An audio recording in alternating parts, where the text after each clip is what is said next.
Welcome back. Today we shall study about a poem. आज हम एक कविता का एक्सप्लेनेशन पढ़ेंगे रेफरेंस और कॉन्टेक्स्ट के साथ। तो किस तरह से कविता को पहचाने कि वह किस कविता से पंक्तियां ली गई हैं और फिर उसका संदर्भ सहित व्याख्या कैसे करें, इस वीडियो के माध्यम से आपको यही चीज सिखाई जाएगी। तो चलते हैं वीडियो के माध्यम से देखते हैं कि किस तरह से 4 या 6 लाइन की जो कविता है उसे पद्य कहते हैं। यह एक स्टैंजा है और यह स्टैंजा परीक्षा में आ जाता है। तो आप इसको कैसे पहचाने कि यह किस कविता से उद्धृत है या लिया गया है, इसके कंपोजर कौन है और इसका शीर्षक कविता का क्या है, इसकी पहचान बहुत जरूरी है।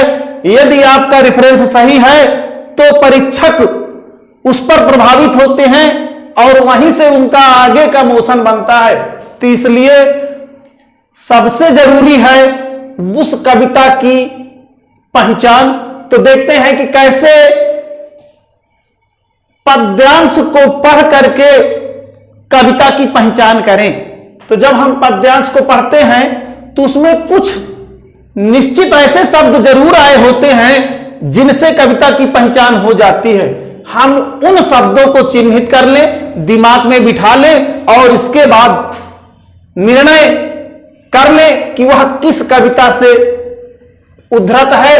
यहां पे देखें, ही दैट लव्स रोजी चीक, ये रोजी चीक है, कोरल लिप है, स्टार लाइक आई है, ये सुंदरता के प्रतीक हैं। इस सुंदरता के बारे में बता रहे हैं। इन शब्दों को देख करके हमें पहचान कर लेना है कि यह कविता की पंक्तियां किस कविता से ली गई हैं। तो हमको पहचान में आ गया कि यह रोजी चीक या कोरल लिप ऐसे शब्द हैं जो सुंदरता के बारे में बता रहे हैं और यह हमारे कोर्स में जो पाठ है उसका नाम है ट्रू ब्यूटी। तो इस तरह से हमको पता चल गया कि यह किस पाठ से, किस पोयम से यह पद्यावतरण लिया गया है। और जब हमको मालूम हो जाए तो फिर हम उसको लिखना शुरू करते हैं। तो पहले लिखते हैं ही दैट संकेत में और अंतिम शब्द लिख देते हैं वेस्ट अवे। इसके बाद यह संकेत हो गया कि हम यहां से लेकर यहां तक की कविता का व्याख्या करने जा रहे हैं। तो सबसे पहले रेफरेंस कैसे लिखें?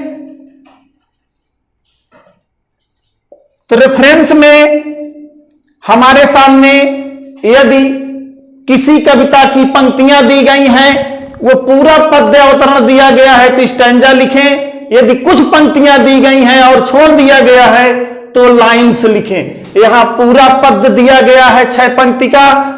इस तरह से इसको लिखते हैं, this stanza has been taken from the poem. अब पोयम का नाम लिखें द ट्रू ब्यूटी, क्योंकि हम अब पहचान गए हैं इसको कि यह किस कविता की पंक्तियां हैं। तो द ट्रू ब्यूटी, और जो पाठ का नाम जब भी लिखते हैं, कविता का नाम जब भी लिखा जाता है तो कैपिटल लेटर से लिखा जाता है इस तरह से, और उसे सिंगल इन्वर्टेड में बंद करें, द ट्रू ब्यूटी। अब इसके बाद इसके रचयिता कौन है? कंपोज्ड बाय थॉमस, किसी का नाम भी कैपिटल से लिखते हैं, Carew. This stanza has been taken from the poem the True Beauty composed by Thomas Carew. ये पिछली कई परीक्षाओं में आ चुका है। इस तरह से हम इसका रेफरेंस लिख लेते हैं और अब कॉन्टेक्स्ट देखते हैं कैसे लिखा जाएगा। तो जो हमारे सामने कविता है उसका कॉन्टेक्स्ट क्या होगा, देखते हैं। कॉन्टेक्स्ट में इसे प्रसंग होता है जिसमें यह बताया जाता है कि किस विषय पर बात की जा रही है। तो लिखते हैं इस कविता में, इन दिस पोयम, इस कविता में द पोएट, कवि, सेज, कहता है। जिस विषय में कहता है बस उतना ही लिखना है। यहां सुंदरता के बारे में, किस सुंदरता के बारे में, शारीरिक सुंदरता के बारे में। इस जो इन पंक्तियां दी गई हैं, इस पद जो दिया गया है, इसमें कवि शारीरिक सुंदरता के बारे में वर्णन कर रहा है, इसलिए हमको लिखना है इन दिस पोयम, इस कविता में द पोएट सेज, कवि कहता है, अबाउट, बारे में, फिजिकल ब्यूटी, शारीरिक सुंदरता। कवि शारीरिक सुंदरता के बारे में वर्णन कर रहा है, कह रहा है। और इतना लिखकर भी काम चल सकता है, थोड़ा सा और भी जोड़ सकते हैं कि कवि कहना क्या चाहता है। तो कवि मानता है, द पोएट या he thinks physical beauty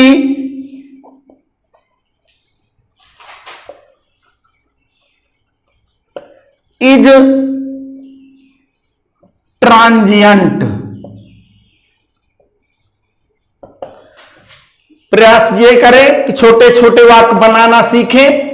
in this poem, इस कविता में, द पोएट सेज, कवि कहता है, अबाउट फिजिकल ब्यूटी, शारीरिक सुंदरता के बारे में।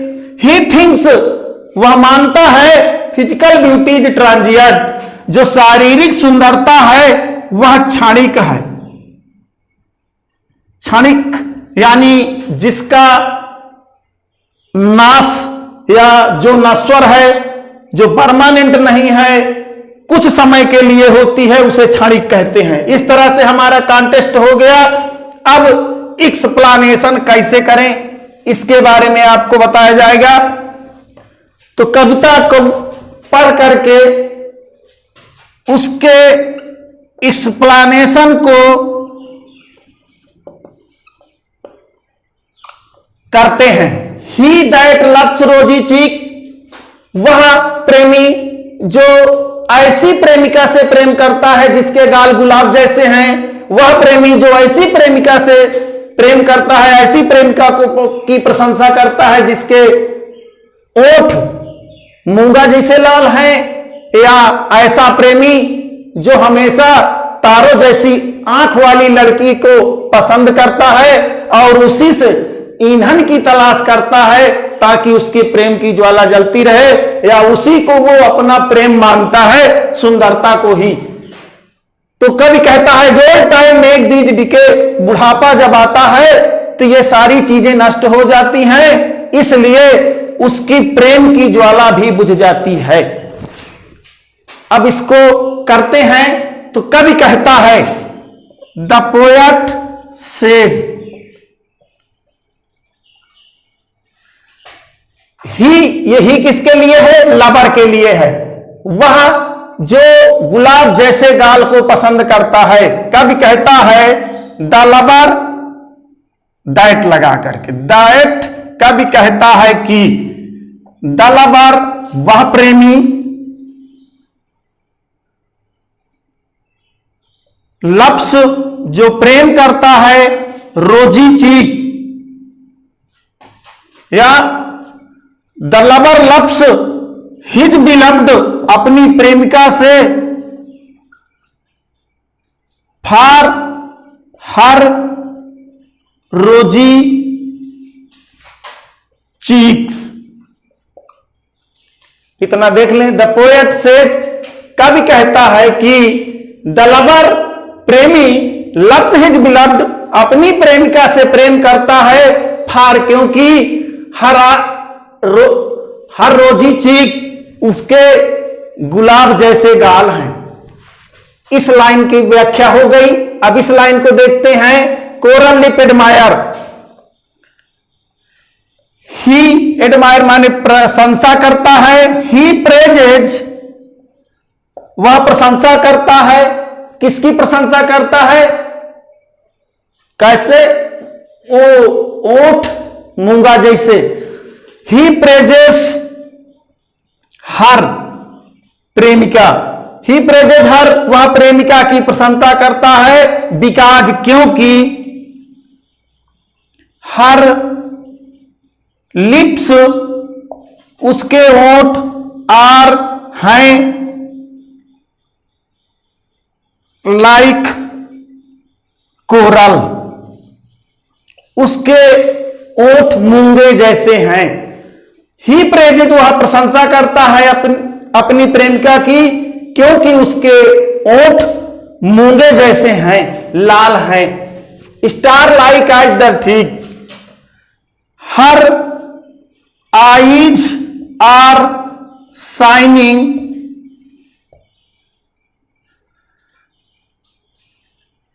हर eyes are shining like stars उसकी आंखें तारे जैसे चमकती हैं। उसकी आंखें her eyes are shining like stars उसकी आंखें तारों जैसी चमकती हैं। यहां तक हो गए स्टार लाइक आई। वह तारों जैसी आंख वाले को तलाशता रहता है, वह खोजता है। ही सर्चेज, SEARCHES, सर्च माने तलाशना। ही सर्चेज वह तलाशता है। कैसे? तारों जैसे आंख की। He searches her eyes to maintain his fire of love. He searches her eyes to maintain कायम रखने के लिए, टू कीप भी लिख सकते हैं, to keep his fire of love अपने प्रेम की आग को जलाए रखने के लिए वह उसकी आंखों को तलाशता है। ऊपर वाला यहां तक हो गया है, इसलिए इसको मेट करके आगे लिख देते हैं। हाँ, यहां तक। इसके बाद ऊपर लिखा है ये लिखना है, old time make these decay. जब बुढ़ापा आता है तो सब कुछ नष्ट हो जाता है। द फिजिकल ब्यूटी या फिजिकल चार्म, शारीरिक आकर्षण, शारीरिक सुंदरता डिक्रीजेज घट जाती है। एज द टाइम पासेज, समय जैसे जैसे गुजरता है शारीरिक सुंदरता घटती जाती है। ये इसका हो गया old age make these decay. बुढ़ापा सारी सुंदरता नष्ट कर देता है। इसका हुआ physical charm decreases as the time passes, समय के साथ साथ जो शारीरिक सुंदरता है वो घटती जाती है। 10 इस तरह से द लवर्स प्रेमी का लव डाइज आल्सो, इस तरह से प्रेमी का प्रेम भी मर जाता है, समाप्त हो जाता है। यहां इस लाइन का so his flame must waste away, इस तरह से उसकी प्रेम की ज्वाला भी बुझ जाती है। इसकी व्याख्या ये हो गई। तो पूरे उसकी व्याख्या हो गई। आगे देखते हैं। कविता में आए हुए यदि फिगर ऑफ स्पीच है तो उसको जरूर ध्यान से देखें। कविता में आया था एक जगह, स्टार लाइक आईज। यह नोट में लिखे, अच्छे अंक पाने के लिए जरूरी होता है स्टार लाइक आईज। हमने पढ़ा है कि जब दो चीजों के बीच में तुलना हो और तुलना का शब्द लाइक आइड सो यूज किया गया हो तो वहां पे सिमिली अलंकार, सिमिली फिगर ऑफ स्पीच होता है। सिमिली फिगर ऑफ स्पीच की परिभाषा है a comparison is made between two different object. एक तुलना दो भिन्न भिन्न वस्तुओं के बीच में की जाती है। एक तुलना की जा रही है, एक वस्तु है स्टार, दूसरी वस्तु है आई। अलग अलग चीजें हैं, एक जैसी नहीं है। जब भिन्न भिन्न चीजों के बीच में तुलना की जाती है और लाइक एज सो ये तीन में से कोई ऐसा शब्द प्रयोग, एक शब्द प्रयोग किया जाता है तो वहां पे सिमिली फिगर ऑफ स्पीच होता है। परीक्षा में चाहे तो पूरा ब्यौरा दे सकते हैं, सिमिली की परिभाषा दे सकते हैं, तो लिखेंगे ये a comparison is made between two different object and like as so are used.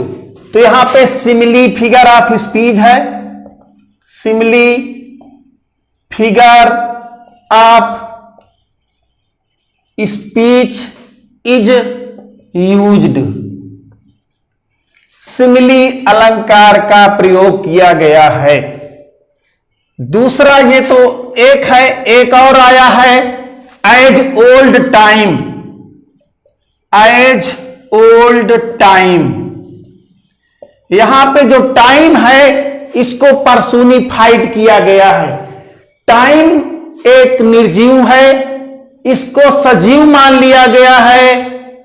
यहां पे मानवीय अलंकरण है, एक निर्जीव वस्तु को सजीव मान लिया जाए वहां तो लिखेंगे पर्सोनिफिकेशन होता है time is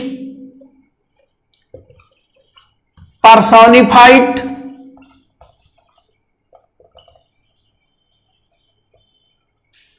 as living being। सजीव की तरह इसका प्रयोग किया गया है पर्सोनिफिकेशन।